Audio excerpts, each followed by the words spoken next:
Cool. Hi, welcome back to the AmBIssadors. I'm Lo, And I'm Vaneet. and today we're joined by Mel from the Bi History Project. Mel, do you want to introduce yourself? Hello. Yeah, sure. So I'm an archivist and a writer, and I run the Bi History Project, which started as an Instagram account where I share research and history to do with the bisexual plus community. And now we also have the kind of archive project side of things where I'm working on building a collection of like bi history archive material that people can come and access and use as a resource for research. So as we know, it's Bi History Month this month. That was set up by Unicorn March. So we thought it'd be a good idea to bring Mel on so we can talk about some of the wonderful bi history.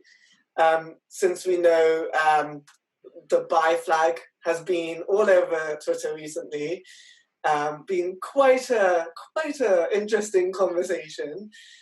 So we thought that it might be worth starting there with some of the history of the bi flag. Cool. So Mel, what can you tell us about where the Bi flag comes from?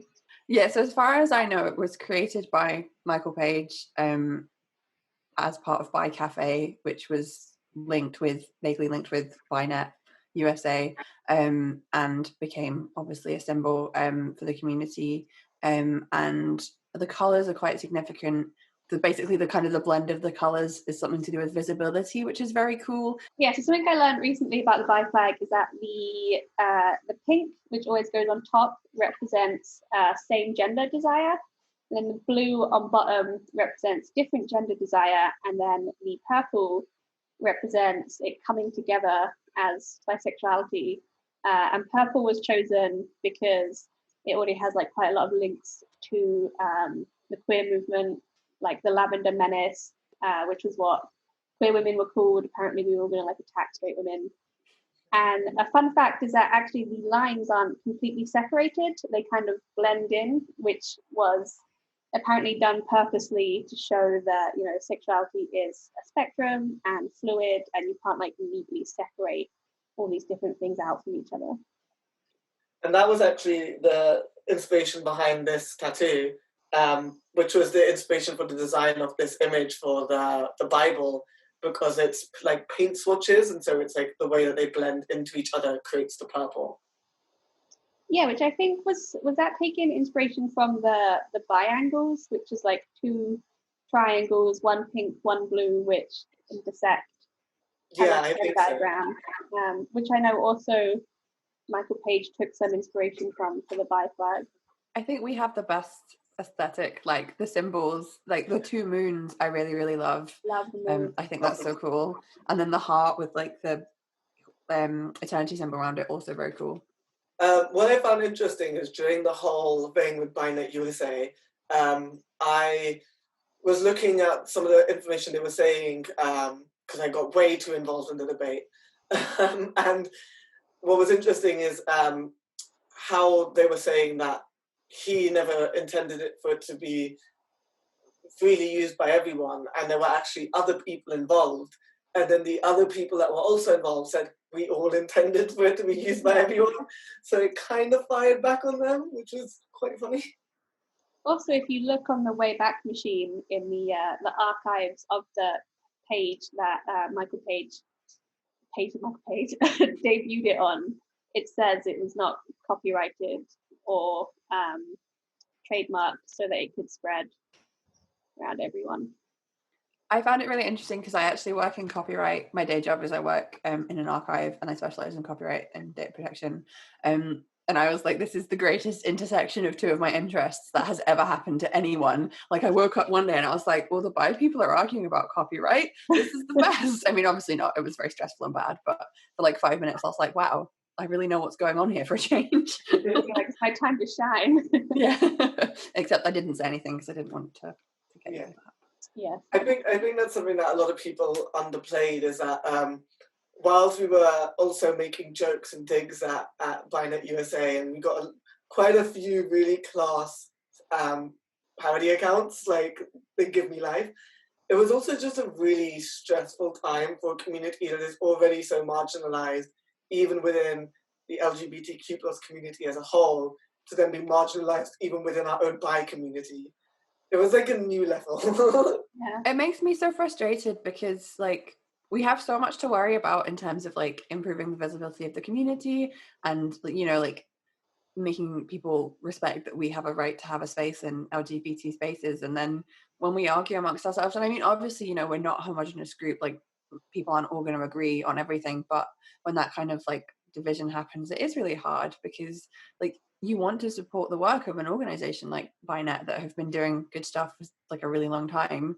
And obviously like if they go against that, then you can't, just let that happen. But yeah, it made me really sad.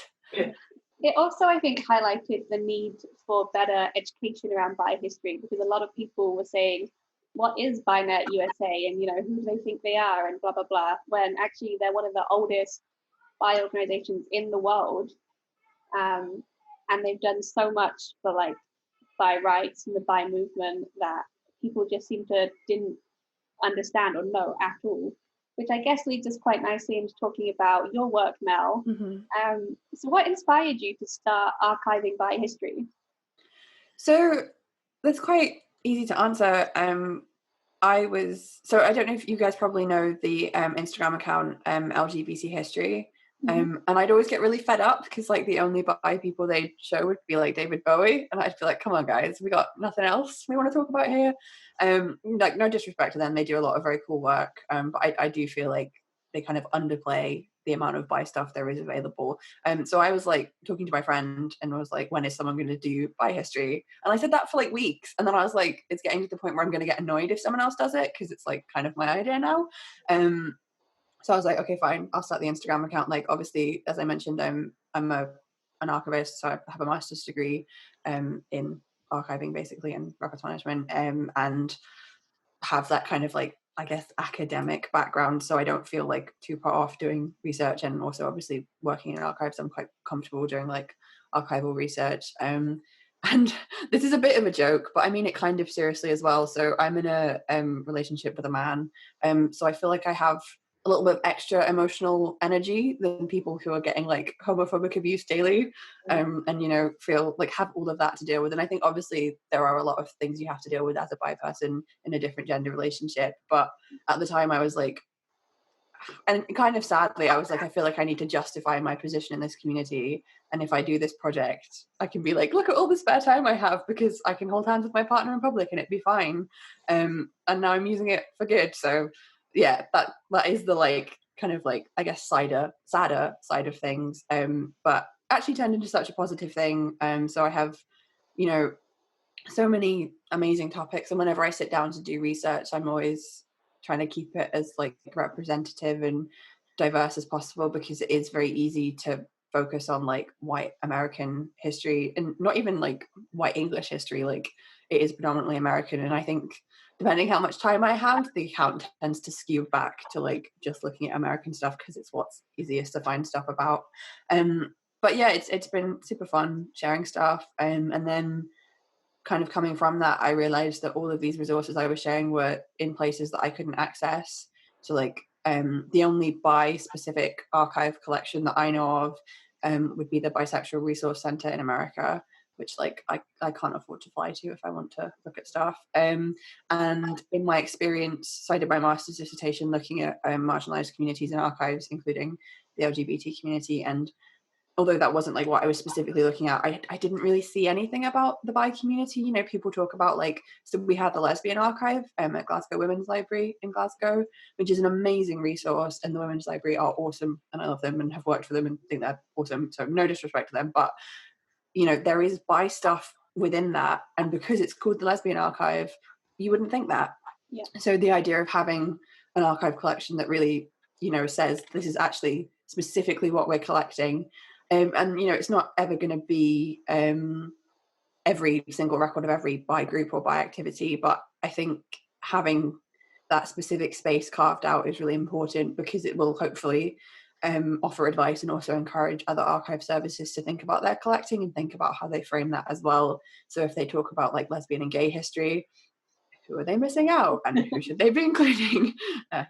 I definitely, something you said there about your partner, when I've been like interviewing people for my book, getting their like experiences with the community, I get so many people who are in like different gender relationships who are like, oh, I do this because otherwise I like feel alienated from the community, or I feel like I don't deserve to like take up space in the community. And I think that's really interesting because it's something that's not like ever really spoken about. When like you don't have to do work to prove that you're part of like the queer community, you just are part of it. And secondly, so much like there's so much credit to be owed to people who are in like different gender relationships who are putting in this work in order to like feel more connected to the LGBT community that's like never spoken about. Like Brenda Howard, for example, like Mother of Pride was married to a man.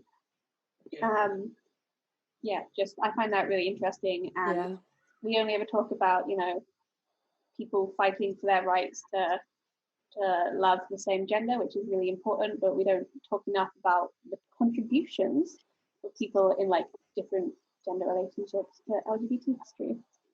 I think that's so true, and I think it could definitely have gone either way for me. Like, I'm really glad that kind of motivated me, but as you say, like, it shouldn't have to be like that, because that could just have easily ended up with me being like, okay, there isn't space for me here, I guess I'll just like ignore this part of myself and not feel involved at all, which would be bad. Yeah. I really love the bi history Instagram, and something I've definitely noticed is like how intersectional it is, and you try really hard, and it shows that you try really hard to like you said, not make it just like white American history. So far, what are some of your like favorite bi history stories? So the one that I immediately thought of there, actually, so I live in Glasgow in Scotland, although I am obviously English, and one thing I really enjoyed was I was looking through and I was trying to find something specifically Scottish, and I was like, I don't think my audience is, like specifically Scottish, but because I live in Scotland, it's something that's really interesting to me. So it was a programme of events from February, March 1981 for a club in Glasgow called Queen's Crescent Club, and it was the Scottish Homosexual Rights Group, and they were an organisation, obviously, that fought for the rights of LGBT people in Scotland, and they still exist, kind of, as a group called Outright Scotland, and they also set up what was then the Glasgow Gay Centre and the Glasgow Gay Advisory Service, which became the LGBT Centre, which sadly no longer exists, but did for quite a while. So in this programme of events, they have a Wednesday night meeting, and the discussion topic is on bisexuality, trend or cop-out. And I am dying to know, like, I think the sad truth is definitely that that's serious, but I really wish that it was like a little joke, and it was actually just like bi people having a nice time. I sadly don't think it was, but I think it is such an important reminder that the conversations we have now about bisexuality that I still see happening, and maybe not so much nowadays, but in my lifetime living in Glasgow as a member of the queer scene here, and seeing similar conversations still happening, about whether bi people have a right, and maybe not even if they have a right to be somewhere, but, how much space can they take up? Are they allowed to talk? Should they have special events just for them, And I don't think people talk about it in those terms anymore. I think, obviously, if someone said we're having an event talking about whether bisexuality is a trend or a cop-out, people would be like, well, you can't do that. That's horrible.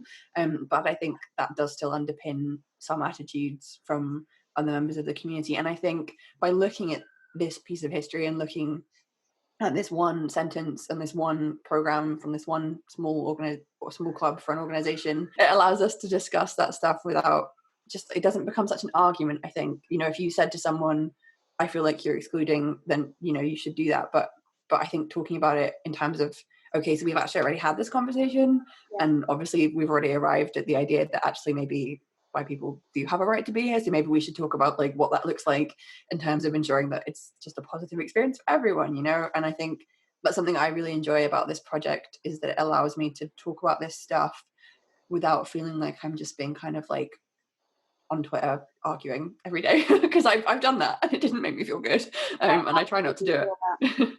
What's interesting is so I've actually read a woman love woman romance novel that someone wrote based in 1990s Glasgow, and it actually had an event just like that. So it had an event in what I think was the Glasgow Gay Centre, and it was talking about like different terms and stuff, and it was very biphobic.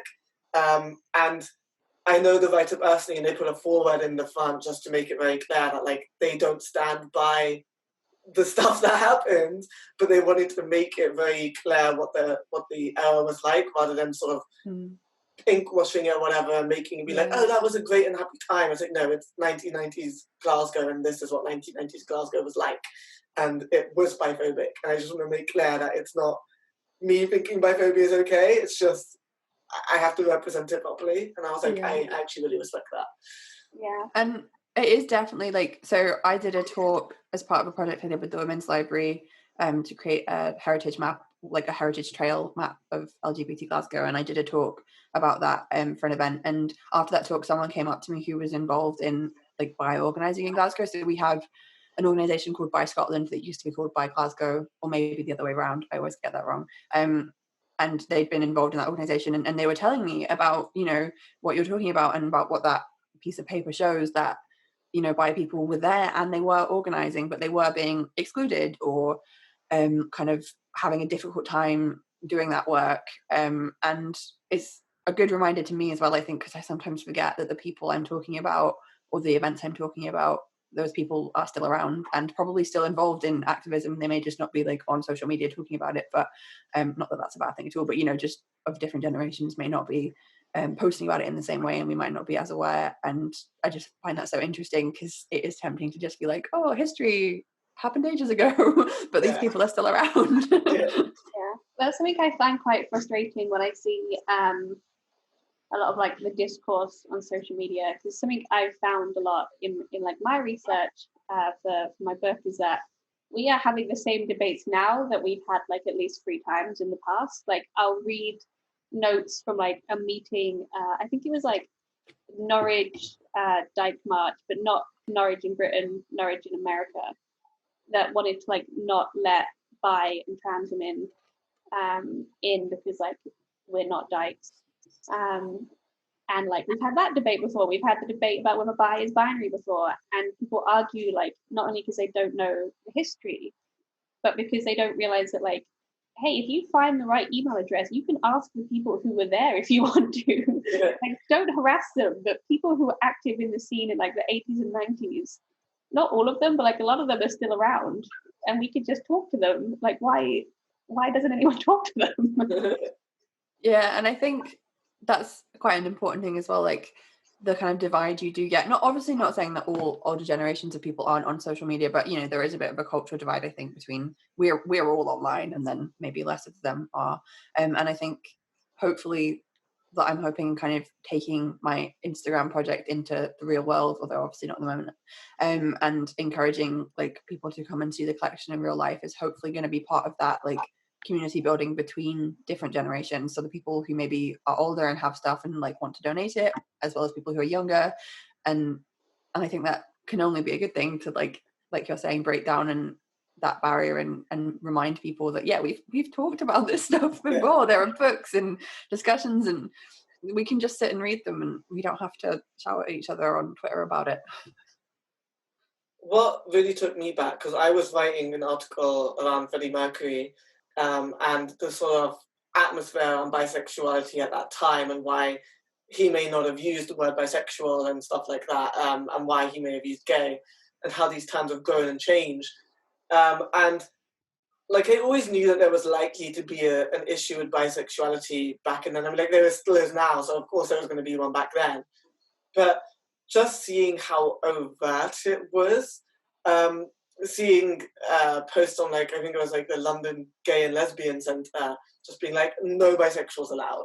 Mm-hmm. Just like outright on their door, like, no, if you're a bisexual group, you're not allowed in this space. And that was insane to me. I can't believe just the fact that the community so outwardly pushed out anyone who didn't identify as lesbian or gay. We had a similar thing, from what I've read, happen in Glasgow as well, with the Glasgow Lesbian and Gay Centre. So it was originally the Gay Centre, and then it became the Lesbian and Gay Centre, and eventually it became the LGBT Centre. And I think, it's such an important thing to be aware of, because I think it does explain why sometimes there is a difficulty. I mean, there are lots of reasons, but it's one reason why there is a difficulty from like lesbian and gay communities kind of assimilating with the bi community as well. Like, you know, there is a history to that, which explains why maybe the bi community is a bit like, ooh, I'm not so sure about this, you know, and I think that's so important to understand. Because some of these organizations are still going as well, but they like the one in Glasgow, they renamed as LGBT, but bi people are like, but we know you, and you are biphobic, and even like some of the support networks that are so well known, apparently were very bi exclusionary back in the day, and it's weird. Like, it's obviously going to be a learning curve for people to try and like feel comfortable getting the assistance from these places when they're being so outwardly aggressive to the community in the past. This is actually such a problem still that the Bi Survivors Network, which obviously I founded and like co-run now, we have a section on our website of resources that they have to be recommended by bi people, because there are so few like resources for sexual violence or domestic violence survivors who are queer, but especially who are bisexual, because so many people don't feel comfortable accessing them, that we have a resource section that's just from recommendations from bi people who have accessed them. So even if the resource themselves says like, oh, we're bi inclusive, can you put us on our site? We're like, not until we have a bi person like give the sign off. Because otherwise you can say you're LGBT inclusive, but unless we've had bi people say yes, they have adequate resources for us, we don't put them on the website. Well, I think LGBT is so often used kind of lazily. Like, people will say this is LGBT history, and I'm like, okay, show me all of those things you've just said, please, because otherwise just call it what it is. Like, if you're just talking about lesbian and gay history, that's fine, but call it that. And if you're not, then say LGBT or bisexual or trans, like be specific. And I think people just think it's like a catch-all when actually like it doesn't need to be, because you can be definite about what you're talking about. And it is so important, particularly if you're talking, you know, about those kind of resources. It absolutely has to be what it says it is. Yeah, I feel the same way with the word queer. Like, I do like it as an umbrella term, but so often people will be like, this is a queer thing. And it's like, okay, but you're saying that, and the people you're pointing at, you have like one person of color and then everyone else is white. They're all cis, they're all men. Like, this isn't what queer means. Queer was always a very radical word from my understanding. It was very much taken being like, it's not just about sexuality, but it's about anti-establishment. And so for people to go, this is queer, I'm like, is it? Very Daenerys meme. Yeah. So Mel, what are your like top tips or recommendations for people who want to learn more about bi history? Oh, that's a good question. I trawl eBay for books about bisexuality because it's very cheap, and you never quite know what you're going to get. So I've got some really amazing books. One of my favorite books, it's called Women in Bisexuality by Sue George. And that was one of the first books I got, and I just loved it because I think it's like 80s, and again, all the stuff it's talking about feels so relevant, and it's got a really cool cover as well. But then also I've ordered some other stuff, and it's just been absolutely wild. Like, oh gosh, I can't remember now, but you know, we're just saying all the kinds of things like the bisexual is unable to form attachments to people of the same gender, you know, all that kind of like crazy, weird, sciencey, biphobic stuff. But I think it's so important because it is such a reminder, and it's so important to understand about how your identity has been looked at. You know, if you're reading books from the same time period as like I'm saying, that Positive book by Sue George, although I'm sure it probably has bits in it now that seem dated as well, but you know, it's so useful to have both parts. You know, it's not like I'm just wanting to collect bi history that's like pictures of people at Pride having an amazing time, nice things that have happened to them. Like, obviously that's important too, but the history of how the community has been treated is so important. So yeah, reading books, because also I think it's so easy to get sucked into just wanting to Google stuff, and obviously it's free if you have like a laptop or phone or whatever, and very immediate, you can look at stuff quickly. But I think there is something, I sound like, I don't know, I sound a bit silly I think when I say this, but there is something great about sitting down and reading something and not being online. I don't know if I'm just spending too much time on Twitter in lockdown and it's poisoning my brain, but yeah, I think it changes how you interact with that resource if you're forced to sit and look at it as a whole before thinking about what it means, good or bad. Outside the box a little bit. So if you just Google bisexual history, you will get some porn as well as resources. So, you know, I mean, if that's what you're looking for, fair enough. Wait, but is it historic bi porn? Are they wearing like 1800s get up? I wish. No, I think it's just like hot babe with a bisexual history or something, you know, like that kind of thing. Although maybe that's changed now, because I think my Autostraddle article is one of the things that comes up when you Google bi history, which makes me very happy, because the first part of that is about Googling bi history and being like, none of this is what I'm looking for. But yeah, there are lots of great resources written by awesome bisexual activists out there as well. And then also look for it in unexpected places. Although do be aware that if you are looking on any archive catalogues, you may experience what happened to me, where I searched bisexual on some digitized newspapers and got really excited because there were like loads and loads of results. But the word bisexual used to be used mostly in the context of plants to talk about plants that have female and male parts, and has also been used to talk about intersex people as well, but specifically is quite like a sciencey biological term in that like time period, which reads so weirdly when you read it with like a contemporary definition. But yeah, so yeah, there's loads of amazing stuff out there, and don't be disheartened if you repeatedly come across stuff that talks about being lesbian and gay, because they will have been bi people too, which is something I try and talk about a lot, and I try to be very careful, because I'm not saying that all lesbian history is all bi history. They're obviously separate, but that because of not having had the word bisexual mean what it means now until, you know, fairly recently in the context of all of history, it means that people didn't have access to define themselves that way. And the word lesbian was traditionally used to talk about like something you do. So you were having a lesbian relationship rather than being a lesbian. So that's something that someone who might now have defined as bisexual could have used to define themselves. So if you don't see yourself being represented as a bi person in history, that doesn't mean that people who experience attraction to people of the same and different genders weren't there and having those experiences. I think that's so important. Yeah, I think that's really important to talk about, because I wrote about that in the article I wrote about Freddie Mercury, and how gay is, and still is, like it was and still is, used as an umbrella term so often for the whole community. But especially back then, a lot of men who were attracted to other men just used gay in a similar way that lesbian was used as women who are attracted to women, not necessarily exclusively.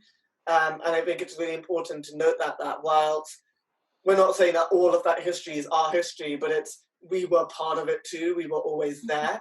So I guess to round this off, what would you say to encourage people to explore bi history more? I did a series of workshops at Glasgow Zine Library a couple of months ago, which were my first workshops with the actual archive collection.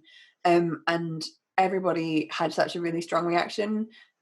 People got quite emotional actually, because they'd never been confronted with physical records of their community. So I think if it's something that you're at all interested in, then, you know, obviously I've hopefully done plenty of research for people to read, not as much as I'd like to, because it doesn't pay me money and I live in a capitalist society, but, you know, there's still much more out there to look for. And if you don't feel represented anywhere, then look for it, because it will hopefully exist somewhere. And finding that representation can be really powerful. It can, for me, it helped me feel comfortable in my identity in a way that I didn't realize I wasn't. I was like, you know, I started this a couple of years ago now, and at the time I was like, yeah, I'm like okay being bi, you know, that's fine. And now I'm like, oh, I actually didn't like myself very much in that way sometimes, and actually I thought that maybe it was wrong of me to want to go to Pride or whatever, you know. And learning about all the other people who've discussed those topics, had those feelings, been treated that way by other people, and have still stood up and said, actually, no, like bi people have a right, and also have, you know, supported other people. So I think there's a lot of crossover between the trans community and the bi community in terms of how they're treated. And I think that often leads to kind of a communal activism in terms of bi people have this history of not saying that they're the same thing, but that bi people have this history of being excluded from the wider LGBT community, which is obviously something particularly at the moment that trans people can relate to. And yeah, anyway, sorry. So yeah, I just think it can be such an amazing, and particularly at the moment, it can be a really great way to find community, and that, even if you don't think you need community, if you're maybe not sure that you're lacking it, it might be something that can be really positive for you. Cool. And where can people find you and the Bi History Project? So it's at BiHistory, BiHistory, on Instagram. I can spell history, and Twitter. And if you want to find me specifically, I'm at Mel Reeves, MELREEVE, on Twitter and Instagram. And you can find all the other various things that I do that way. So I think to see us out, we're going to hopefully have some of your videos of what the Bi flag means to you. But other than that, we will see you next time. The Bi flag to me means community, and knowing that whenever that flag is in use, you are in a space of like-minded individuals and you are safe to be whoever you want to be. This is my Bi flag up on the wall here, and I'm gonna be honest, I mostly love it just because pink and purple are two of my favorite colors, and I love blue too, but pink and purple are two of my favorites. And I just love it's distinctly for bisexuals. I just love it. It's distinctly for us, and it's just so aesthetically pleasing. Having this flag, being recognized, being represented, can mean an awful lot to a person growing up and wondering who they really are and how they fit into the rest of the world. So we definitely belong in the LGBT movement, and we're here, we do exist, and we're very happy about existing. That's why I like the Bi Pride flag.